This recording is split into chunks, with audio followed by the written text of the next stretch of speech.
Hello everyone, welcome back my YouTube channel. My name is Gulfsha और आप सभी देख रहे हैं मेरा official channel DU education club. I hope आप सभी ठीक होंगे और आप सभी ने अपनी अपनी स्टडी बहुत अच्छे से कर ली होगी।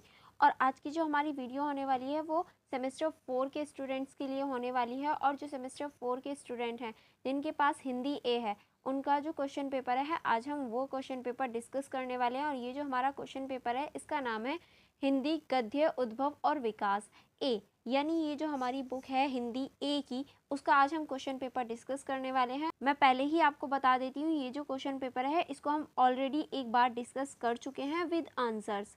जी हाँ, ये पूरा ही क्वेश्चन पेपर मैंने आपको आंसर्स के साथ भी करवाया है। अगर आपने वो वीडियो नहीं देखी है तो आप जल्दी से जाकर उसे चेकआउट कर लीजिए, क्योंकि अगर आपको इनमें से किसी भी क्वेश्चन का आंसर चाहिए तो आप उस वीडियो को चेकआउट कर सकते हैं जिसमें हमने सारे ही क्वेश्चंस के आंसर भी कवर किए हैं। ठीक है, जैसे कि आप देख सकते हैं ये जो आपका क्वेश्चन पेपर है ये 90 मार्क्स का है और इसे करने के लिए आपको 3 घंटे दिए जाएंगे। और यहाँ कुछ निर्देश दे रखे हैं, आप इन निर्देश को कभी पढ़ना मत भूलना क्योंकि ये इम्पॉर्टेंट होते हैं और इससे हमें पता चलता है कितने क्वेश्चन हमें अटेम्प्ट करने हैं और सारे ही क्वेश्चंस एक इक्वल मार्क्स के हैं या नहीं, इससे हमें ये सारी जानकारी मिल जाती है। और आपको जैसे ही क्वेश्चन पेपर मिले सबसे पहले आपको उस पर अपना रोल नंबर फिल करना है। और देखिए ये जो क्वेश्चन पेपर है यानी जो लैंग्वेज के क्वेश्चन पेपर होते हैं उसमें मोस्टली जो लैंग्वेज वाले पेपर होते हैं उसमें सभी प्रश्नों को करना अनिवार्य होता है, तो इसीलिए ये भी जो क्वेश्चन पेपर है ये भी एक लैंग्वेज का है और इसी में भी सभी क्वेश्चन को करना अनिवार्य है। लेकिन फिर भी आपको कहीं ना कहीं चॉइस मिल जाती है, क्योंकि चॉइस जो होती है वो हमारी अथवा में हम देख सकते हैं। ठीक है, अथवा का ऑप्शन आपको इसमें मिल जाता है जिसकी वजह से आपको चॉइस मिल जाती है, या तो आप ऊपर वाला क्वेश्चन का आंसर दीजिए या फिर आप नीचे वाले क्वेश्चन का आंसर दीजिए। इस वजह से आपको इस क्वेश्चन पेपर में चॉइस मिल जाती है। चलिए फिर बिना देरी करे आज का हम क्वेश्चन पेपर को स्टार्ट करते हैं। जैसे कि आप देख सकते हैं ये हमारा क्वेश्चन नंबर 1 है, जो है निम्नलिखित गद्यांशों की सप्रसंग व्याख्या कीजिए। यानी इसमें हमें सप्रसंग व्याख्या करनी है जो कि हमें 9 से ही सिखा दी जाती है, यानी 8th 9th 10th 11th 12th हम सभी में सप्रसंग व्याख्या करते हुए आए हैं। आई होप आपको बहुत अच्छे से आ गई होगी क्योंकि आपने सेमेस्टर 2 में भी सप्रसंग व्याख्या की होगी। और आज आपको सप्रसंग व्याख्या ही करनी है और इसमें आप का, खा और गा देख सकते हैं, क्योंकि ये जो क्वेश्चन है ये 3 पार्टों में डिवाइड है। और जो ईच है यानी का, खा, गा तीनों अलग अलग 8 नंबर के हैं और टोटल मिला के ये 24 नंबर का बैठता है। ठीक है, आपको का की सप्रसंग व्याख्या करनी है। देखिए ये आपका का है, आगे और है, चलिए आगे का देख लेते हैं।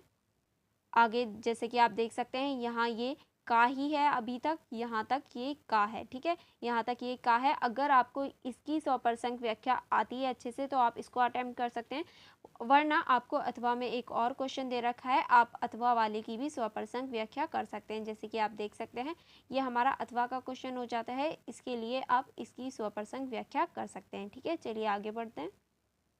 आगे आप देखेंगे ये जो हमारा का क्वेश्चन था इसी का जो अथवा है वो यहाँ तक ये हमारा अथवा का ही क्वेश्चन अभी चल रहा है। उसके बाद में यहाँ हमारा खा क्वेश्चन स्टार्ट होता है, जैसे कि आप देख सकते हैं।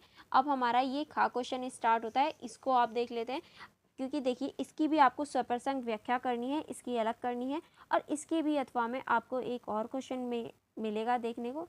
ये अभी तक हमारा खा क्वेश्चन ही चल रहा है, चलिए देख लेते हैं इसके आगे का पार्ट। जैसे कि आप देख सकते हैं यहाँ तक हमारा खा क्वेश्चन है, फिर खा क्वेश्चन का अथवा वाला क्वेश्चन, जैसे आप देख सकते हैं ये हमारा खा क्वेश्चन का अथवा वाला क्वेश्चन है। अगर आपको खा क्वेश्चन का फर्स्ट नहीं आता तो आप अथवा वाला अटेम्प्ट कर सकते हैं। ये आपको चॉइस के रूप में दिए जाते हैं, आप जिसमें से चाहें, यानी ऊपर वाले में से या नीचे वाले में से जो भी आप चाहें उसका आंसर दे सकते हैं, दोनों के ही अंक बराबर हैं। ठीक है, चलिए आगे देख लेते हैं। आगे अब हम देखेंगे गा को। ये हमारा गा क्वेश्चन स्टार्ट होता है, जैसे कि आप देख सकते हैं ये हमारा गा क्वेश्चन है और इसकी भी आपको स्वप्रसंग व्याख्या करनी है। ठीक है, मैं आपको पूरा ही पैराग्राफ दिखा देती हूँ। एंड अगर आप चाहते हैं कि इस क्वेश्चन पेपर की पीडीएफ लें तो आपको मेरा टेलीग्राम ग्रुप ज्वाइन करना होगा, वहाँ मैं इस क्वेश्चन पेपर की पूरी ही पीडीएफ आपको प्रोवाइड करा दूँगी। उसके लिए आपको लास्ट तक बने रहना है। मैं लास्ट में अपने टेलीग्राम ग्रुप का नाम भी बताऊंगी और डिस्क्रिप्शन बॉक्स में लिंक भी दूंगी। अब ये हमारे गा क्वेश्चन का अथवा वाला क्वेश्चन देख लेते हैं कि हमारा जो गा क्वेश्चन है उसके अथवा में कौन सा क्वेश्चन दे रखा है।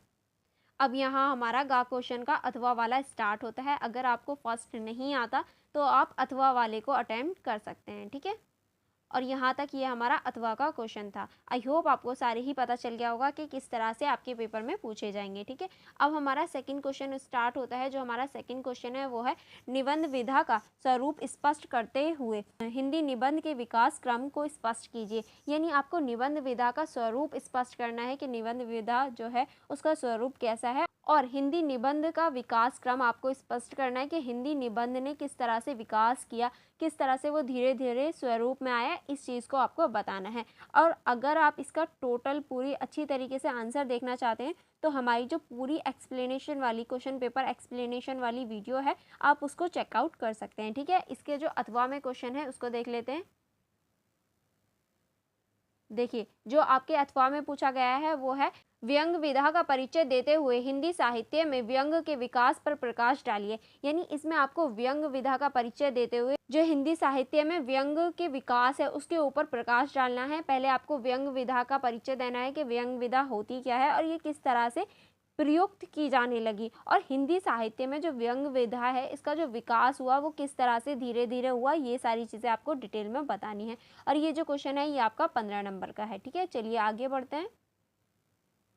नेक्स्ट है हमारा क्वेश्चन नंबर 3। क्वेश्चन नंबर 3 है हमारा मलबे का मालिक कहानी विभाजन की त्रासदी को किस रूप में हमारे सामने रखता है, स्पष्ट कीजिए। यानी ये जो हमारी कहानी है मलबे का मालिक वो विभाजन की त्रासदी को किस रूप में हमारे सामने रखता है, ये आपको बताना है। देखिए, ये जो कहानी है मलबे का मालिक ये पूरी तरीके से जो डिपेंड है वो विभाजन पर ही है, क्योंकि जब भारत और पाकिस्तान का विभाजन हुआ था तो ये किस तरह से एक व्यक्ति अपने जो अस्तित्व होता है, अपनी ज़मीन जायदाद दोस्त परिवार सबको छोड़कर भारत आ जाता है, इसके ऊपर ये डिटेल में बताता है। ठीक है, नेक्स्ट इसके अथवा में आपको दे रखा है नमक का दरोगा कहानी की मूल संवेदना पर प्रकाश डालिए। यानी नमक का दरोगा जो कहानी है उसकी मूल संवेदना पर प्रकाश डालना है, जिसमें एक व्यक्ति जो होता है वो नमक की फैक्ट्री में दरोगा होता है और वो कभी भी घूसखोरी या फिर भ्रष्टाचार के रास्ते पर नहीं जाता, हमेशा जो सच्चाई का रास्ता होता है, जो नेकी का रास्ता होता है उसे ही चुनता है। तो इस बारे में आपको इस पर प्रकाश डालना है। देखिए, दोनों ही कहानी बहुत ज़्यादा इंटरेस्टेड है,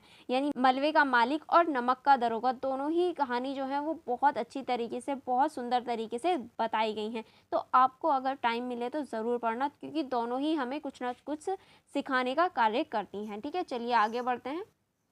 और अगर आपको टाइम ना मिले तो आप मेरी वो वीडियो देख सकते हैं जहां मैंने ये डिटेल में बताया है, और ये भी क्वेश्चन हमारा 15 नंबर का था। ठीक है, नेक्स्ट है हमारा क्वेश्चन नंबर 4। क्वेश्चन नंबर 4 है हमारा भाव या मनोविकार निबंध पर प्रतिपाद लिखिए। यानी भाव और मनोविकार जो निबंध है उस पर आपको प्रतिपाद लिखना है। ठीक है, इसके अथवा में क्वेश्चन है मेरे राम का मुकुट भीग रहा है निबंध की केंद्रीय भावना को अभिव्यक्त कीजिए। यानी मेरे राम का मुकुट भीग रहा है, ये जो आपकी कहानी है बुक में, इसके जो केंद्र है, केंद्र की जो भावना है उसको अभिव्यक्त करना है। क्योंकि देखिए, ये जो कहानी लिखी गई थी ये बरसात के मौसम में लिखी गई थी, जब राम जी का रथ निकाला जा रहा था, उस टाइम पे ही रथ निकाला जा रहा होता है, तभी बारिश आ जाती है और सभी लोग इधर उधर चले जाते हैं, और जो राम जी होते हैं वो अपनी सवारी के साथ बारिश में ही भीगते रहते हैं। और उस टाइम पे जब कवि देखते हैं कि उनके राम का जो मुकुट है वो भीग रहा है, तो उस टाइम पे कवि के मन में ये सारी चीज़ें आती हैं।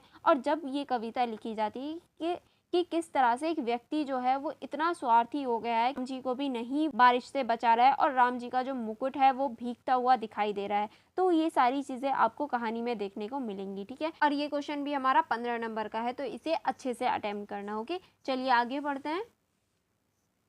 आगे है हमारा क्वेश्चन नंबर 5। जैसे कि आप देख सकते हैं क्वेश्चन नंबर 5 है दीपदांत एकांकी का मूल संदेश स्पष्ट कीजिए। यानी दीपदांत जो एकांकी है उसका जो मूल संदेश है वो आपको स्पष्ट करना है कि दीपदान एकांकी में किसके बारे में मेनली बात की गई है, इसमें क्या संदेश देने की बात की गई है। ठीक है, जो मूल संदेश है उसके बारे में आपको बताना है। एंड नेक्स्ट इसके अथवा में आपको देखने को मिल जाता है, यानी अगर आपको ये क्वेश्चन नहीं आता तो आप अथवा वाला अटेम्प्ट कर सकते हैं। और जो इसके अथवा में है वो है सुभद्रा के व्यक्तित्व की प्रमुख विशेषताओं का उल्लेख कीजिए। यानी जो सुभद्रा के बारे में बताया गया है वो आपको बताना है। इनके जो व्यक्तित्व है उसके ऊपर चर्चा करनी है और आपको मुझे कमेंट बॉक्स में बताना है कि सुभद्रा जी कौन थी, ठीक है। अगर आपने ये बुक थोड़ी बहुत भी पढ़ी होगी तो आपको पता होगा कि इनका जो चरित्र है वो बहुत ज़्यादा अच्छा है, तो आपको इनके चरित्र के बारे में ज़्यादा कुछ नहीं बताना, सिर्फ मुझे कमेंट बॉक्स में ये बताना है कि सुभद्रा जी कौन थी, ठीक है। और आपको इस क्वेश्चन में इनके व्यक्तित्व पर ही प्रकाश डालना है, इनके व्यक्तित्व की जो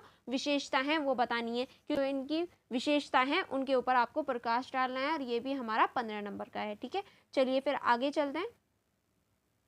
नेक्स्ट है हमारा क्वेश्चन नंबर 6। जैसे कि आप देख सकते हैं क्वेश्चन नंबर 6 है, किसी एक पर टिप्पणी लिखिए। यानी आपको दो दे रखे हैं, 2 पॉइंट हैं, किन्हीं एक पर आपको टिप्पणी लिखनी। आप इन दोनों में से किसी पर भी टिप्पणी लिख सकते हैं। पहला है हमारा कहानी के तत्व, के कहानी के तत्व क्या होते हैं, इनके ऊपर आपको टिप्पणी लिखनी है। एंड दूसरा है हमारा रेखा चित्र की विशेषताएं, यानी आपको रेखा चित्र की जो जो विशेषताएं होती हैं उनके ऊपर टिप्पणी करनी है। और ये हमारा जो क्वेश्चन है ये 6 नंबर का है, ठीक है। आई होप आपको पूरा ही क्वेश्चन पेपर अच्छे से समझ में आ गया होगा। अगर आपको कोई डाउट हो, कोई प्रॉब्लम हो तो आप मुझसे कमेंट बॉक्स में पूछ सकते हैं। एंड जो मैंने आपसे पूछा है उसका आंसर देना मत भूलना।